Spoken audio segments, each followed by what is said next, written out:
Hello friends, मेरा नाम शारिक है। बहुत सारे बच्चों की कमेंट्स आ रही थी कि सर अभी हमारा एग्ज़ाम जो है ओनली 3 मंथ्स बचे हैं, तो हमको किस तरह से तैयारी करनी चाहिए ताकि हम इस एग्ज़ाम को क्रैक कर सकें। तो ये वीडियो मैंने उसी के ऊपर बनाई है कि आपकी क्या क्या स्ट्रैटेजी होनी चाहिए कि आप ताकि एग्ज़ाम को क्रैक कर सकें। मैं एक सेपरेट वीडियो बनाऊंगा कि मैंने किस तरह से तैयारी की है। अभी फ़िलहाल के लिए मैं एक गवर्नमेंट एग्ज़ाम को क्रैक करने की क्या क्या स्ट्रैटेजी होनी चाहिए वो मैं इस वीडियो में डिस्कस करूँगा। तो देखिए, सबसे पहले किसी भी गवर्नमेंट एग्जाम के दो टाइप्स होते हैं, एक तो आपके लॉन्ग टर्म और एक होता है शॉर्ट टर्म। लॉन्ग टर्म में जो आते हैं वो आपके वो एग्जाम आते हैं जिसमें आपको तैयारी करने के लिए सफिशिएंट टाइम मिलता है। जैसे कि आपको एसएससी जेई मान लीजिए, एसएससी जेई के लिए आपको पूरा 1 साल है कि आप उसको 1 साल का टाइम मिल जाएगा आपको प्रिपरेशन करने के लिए, क्योंकि इसके जो है फॉर्म वगैरह फिलअप होने में और जो भी आपके एग्जाम वगैरह में आपका काफ़ी टाइम है। तो ये एग्जाम आपका लॉन्ग टर्म में आएगा। और शॉर्ट टर्म में आएगा आपका डीडब्ल्यूएसबी जेईई, जिसके अभी फॉर्म आपके फिलअप हुए हैं और जहाँ तक आपके मार्च में इसके एग्जाम हो जाएंगे। तो ओनली आपके पास 3 मंथ्स है। तो ये 3 मंथ्स जो आता है आपका शॉर्ट टर्म में आ गया। तो इस वीडियो में शॉर्ट लॉन्ग टर्म और शॉर्ट टर्म के बारे में डिस्कस करेंगे। जो भी एग्जाम में आपका सफिशिएंट टाइम है उसकी तैयारी किस तरह से करनी चाहिए, और जिसमें आपको कम टाइम मिला है उसमें आपको तैयारी किस तरह से करनी चाहिए। तो देखिए, जैसे एसएससी जेईई है जिसमें आपको काफ़ी टाइम मिला है, तो वो किस तरह से तैयारी करनी चाहिए। तो सबसे पहला जो फर्स्ट स्टेप होता है वो उसके एग्जाम का आप सिलेबस रीड कीजिए। सिलेबस में कौन से सब्जेक्ट पूछे गए हैं और उनकी क्या क्या वेटेज है। सिलेबस रीड करने के बाद आपको प्रीवियस ईयर क्वेश्चन उसके रीड करने हैं।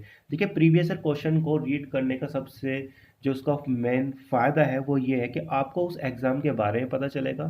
एग्ज़ाम की में पूछे जाने वाले क्वेश्चन का लेवल आपको पता चलेगा। क्वेश्चन में न्यूमेरिकल ज़्यादा पूछे जा रहे हैं या आपके और थ्योरी पोर्शन ज़्यादा पूछा जा रहा है या आपके कॉन्सेप्ट बेस्ड क्वेश्चन ज़्यादा पूछे जा रहे हैं, तो आपसे आपको उस एग्ज़ाम का थोड़ा लेवल पता चलेगा और उसके एग्ज़ाम को क्रैक करने का तरीका पता चलेगा। तो ये दोनों चीज़ करने के बाद आपको जो है स्टैंडर्ड बुक प्रेफर करनी है। मैं इसकी एक सेपरेट वीडियो बनाऊंगा कि आपके हर एक सब्जेक्ट की जो अच्छी स्टैंडर्ड बुक्स हैं कौन कौन सी स्टैंडर्ड बुक्स हैं। तो स्टैंडर्ड बुक्स को आपको किस तरह से करनी है, तो मान लीजिए आपने एक सब्जेक्ट लिया, उसके एक स्टैंडर्ड बुक लिए। फॉर एग्जांपल मैं मान लेता हूँ आपकी जैसे फ्लूइड मैकेनिक्स है, फ्लूइड मैकेनिक्स की जो स्टैंडर्ड बुक है, जो अच्छी बुक है, जैसे आर के बंसल है। तो हमने बुक ली स्टैंडर्ड बुक लेने के बाद आप उसको रीड करेंगे, और रीड करने के बाद जो उसमें पॉइंट्स होंगे जैसे उसके यूनिट्स हो गए या कुछ जो इम्पोर्टेंट टॉपिक हैं, वो आप उसमें उसके शॉर्ट्स नोट्स उसके तैयार करेंगे। शॉर्ट नोट्स तैयार करने के बाद देखो, शॉर्ट नोट्स जो होते हैं वो ऐसे, आपका फ़ायदा क्या होता है शॉर्ट नोट्स बनाने का। मान लीजिए आपकी स्टैंडर्ड बुक है, आपने इस स्टैंडर्ड बुक को पढ़ने में 15 से 20 दिन लगाए। इस 15 से 20 दिन लगाने के बाद आपने इस शॉर्ट नोट्स बनाए। अगर आपने 3 से 4 महीने बाद ये स्टैंडर्ड बुक आपने ख़त्म कर दी, इसके बाद आप दूसरे सब्जेक्ट तैयार करोगे, तो कुछ आपके माइंड से कुछ चीज़ स्किप भी हो जाएगी, तो आप दोबारा से स्टैंडर्ड बुक तो पढ़ने नहीं बैठेंगे। तो आप ये शॉर्ट नोट्स पढ़ेंगे, और ये शॉर्ट नोट्स आपके इतने फ़ायदेमंद रहेंगे कि आप इसको 1 से 2 दिन में आप इसको पढ़ेंगे तो लगेगा आपको पूरी बुक आपने इसको रिवाइज कर ली। तो ये फ़ायदा होता है शॉर्ट नोट्स बनाने का। इसके बाद जब आप एक सब्जेक्ट की स्टैंडर्ड बुक भी पढ़ लें, आप उसके शॉर्ट नोट्स भी बना लें, फिर आपको क्या करना है, उसके बाद आपको टेस्ट सीरीज होती है। टेस्ट सीरीज में भी एक पर्टिकुलर सब्जेक्ट के टेस्ट आते हैं, तो जो आपने सब्जेक्ट कंप्लीट किया उस सब्जेक्ट की आप टेस्ट सीरीज लगाइए। ऑब्जेक्टिव बुक यूज कीजिए। ऑब्जेक्टिव बुक में जिस सब्जेक्ट को आपने तैयार किया उसके आप ऑब्जेक्टिव क्वेश्चन लगाइए, और आप शॉर्ट नोट्स रिवाइज कीजिए। आपको 3 काम करने हैं जब आपकी की एक स्टैंडर्ड बुक आपकी तैयार हो जाए। फिर स्टैंडर्ड बुक जब आपकी तैयार हो जाए तो आप जब ऑब्जेक्टिव बुक लगाएंगे और शॉर्ट नोट्स पढ़ेंगे और टेस्ट सीरीज लगाएंगे, तो क्या होगा, टेस्ट सीरीज भी जब आप लगाएंगे तो नए नए क्वेश्चन आपके आएंगे। ऑब्जेक्टिव बुक लाएंगे, उसमें कुछ नए क्वेश्चन आएंगे। तो जो आपने पढ़ रखा है उन क्वेश्चन को तो आपको समझ आ जाएंगे, लेकिन ऑब्जेक्टिव बुक में कुछ ऐसे क्वेश्चन आएंगे जो आपको नए नए क्वेश्चन मिलेंगे। तो इस टेस्ट सीरीज में से और ऑब्जेक्टिव बुक्स में से जो भी आपको नए क्वेश्चन लगे उनको भी आप शॉर्ट नोट्स में नोट करते जाइए, जो कि सबसे अच्छा तरीका होता है। ये भी आप शॉर्ट नोट्स में इसको लिखते जाइए। तो जब आपकी एक सब्जेक्ट इस तरह से पूरा कंप्लीट हो जाएगा, तो जब ये सारा प्रोसेस हो चलता रहेगा तो इस सारी चीज़ को आप एक स्लॉट में रख दोगे, जो कि पूरे दिन के आपको 2 या 3 घंटे आपको इसको देने हैं। फिर आप सेकंड सब्जेक्ट स्टार्ट कर देंगे, सेकंड सब्जेक्ट की स्टैंडर्ड बुक सब्जेक्ट करेंगे। तो वही प्रोसीजर मैंने जो ऊपर से यहाँ तक बताया वही प्रोसीजर आपको यहाँ से फॉलो करना है। तो इस तरह से आप सभी सब्जेक्ट की स्टैंडर्ड बुक पढ़ लेंगे। स्टैंडर्ड बुक पढ़ने के लिए उसके आप शॉर्ट नोट्स भी बन जाएंगे। शॉर्ट नोट्स बनाने के बाद आप उसकी टेस्ट सीरीज भी आप उसकी ज्वाइन करके टेस्ट सीरीज में भी आप क्वेश्चन आप देने लगे। टेस्ट सीरीज से फायदा होता है आपकी स्पीड मेंटेन हो जाती है और नए नए क्वेश्चन जो नए नए पैटर्न आते हैं उसको आप शॉर्ट नोट्स में आप नोट करते जाइए, जो कि आपके उसमें बेनिफिट मिलेगा। तो ये अब हम आ जाते हैं यहाँ तक कि आपने स्टैंडर्ड बुक भी कर ली, अपने शॉर्ट नोट्स भी बना लिए और प्रैक्टिस बुक भी आपने यूज कर ली। फिर इन दोनों चीज़ से प्रैक्टिस बुक्स और टेस्ट सीरीज से भी आप एक शॉर्ट नोट्स बनाएंगे। तो ये सारी चीज़ें मैं यहाँ पे डिस्कस कर चुका हूँ। अब शॉर्ट नोट्स भी आपके दो तरीके होते हैं, एक तो आपके थ्योरी के थ्योरेटिकल पोर्शन, एक होता है आपका फॉर्मूला बेस। देखिए फॉर्मूला क्या आप एक शॉर्ट नोट्स अलग से बनाएंगे, क्योंकि क्या होता है कि कई बार जो होता है बहुत, क्योंकि एग्जाम जैसे एसएससी जेई का जो एग्जाम होता है या जितने भी होते हैं इसमें आपके क्या होता है फॉर्मूला बेस्ड क्वेश्चन पूछा जाता है, इतना टफ नहीं पूछा जाता। तो बहुत छोटे छोटे फॉर्मूला होता है, लेकिन एग्जाम टाइम पर आपके क्या होता है वो दिमाग से निकल जाते हैं।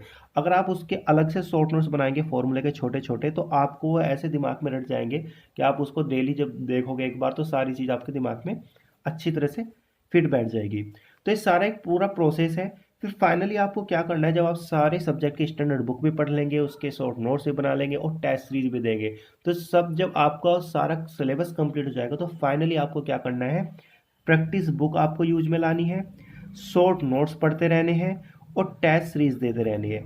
और इन सभी से कुछ ऐसे क्वेश्चन आएंगे जो कि आपने नहीं भी पढ़ेंगे, टेस्ट सीरीज से कुछ क्वेश्चन आएंगे, आपकी प्रैक्टिस बुक से आपके कुछ क्वेश्चन आएंगे, शॉर्ट नोट्स तो आप ऑलरेडी पहले से बना ही चुके हैं। तो इन सभी से जो कोई नया क्वेश्चन बनेंगे उसके भी आप शॉर्ट नोट्स बनाते रहना और शॉर्ट नोट्स में ऐड करते रहना।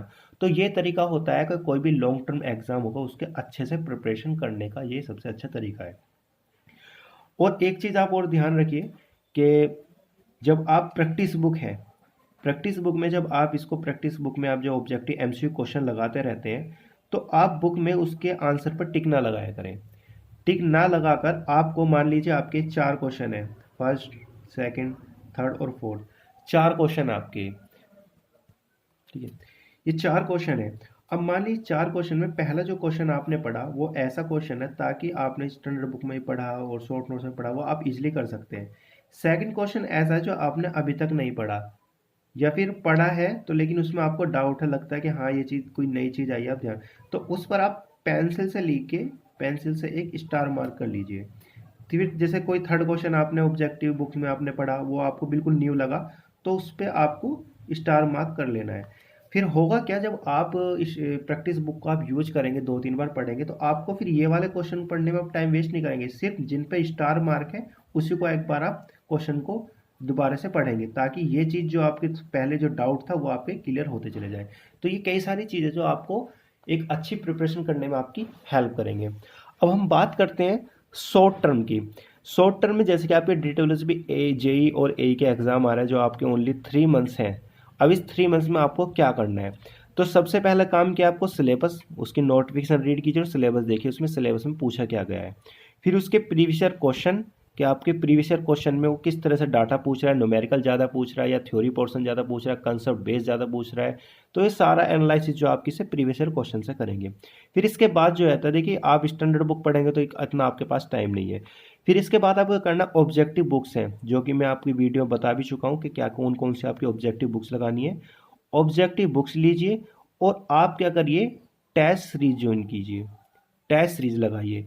फिर ऑब्जेक्टिव बुक्स और टेस्ट सीरीज में से आपको कुछ क्वेश्चन नहीं मिलेंगे उनसे आप शॉर्ट नोट्स बनाइए, क्योंकि आपके पास स्टैंडर्ड बुक से शॉर्ट नोट्स बनाने का टाइम नहीं है। आप मार्केट से कई सारी बुक्स है जो कि छोटे छोटे पॉइंट से आपके ये उनकी बुक्स हैं, उनको आप प्रेफर कर सकते हैं।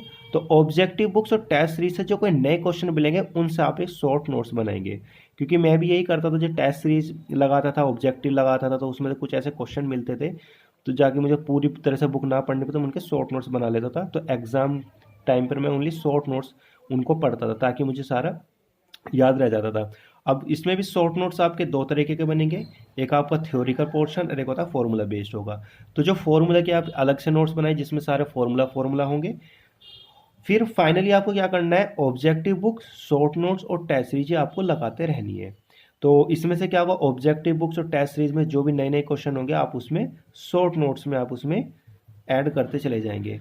और इसमें भी आपको क्या करना है, जो मैंने अभी बताया है कि जो भी आप ऑब्जेक्टिव बुक्स लगाएंगे तो जिसमें पहला दूसरा तीसरा चार क्वेश्चन इस टाइप में है या छः जितने भी क्वेश्चन है, अगर आप पहला क्वेश्चन आपने पढ़ा और वो लग रहा है कि आपको हाँ पहली बार में सोल्व हो गया, आपको आता है, तो उस पर कुछ नहीं, ऐसे रहने दीजिए।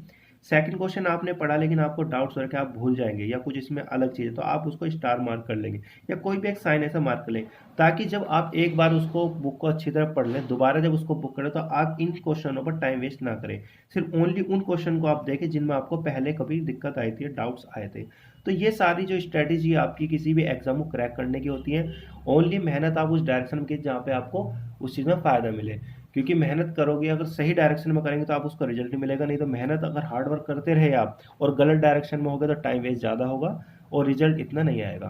तो ये सारी चीज़ें, अगर आपको किसी भी चीज़ में डाउट्स हो तो आप कमेंट्स करिए किस पर वीडियो बनानी है, तो मैं उस पर आपको वीडियो बनाऊंगा और हर किसी कमेंट्स का आपको जवाब दिया जाएगा। अगर वीडियो आपको पसंद आई है तो वीडियो को लाइक, सब्सक्राइब एंड शेयर करना ना भूलें। Thank you.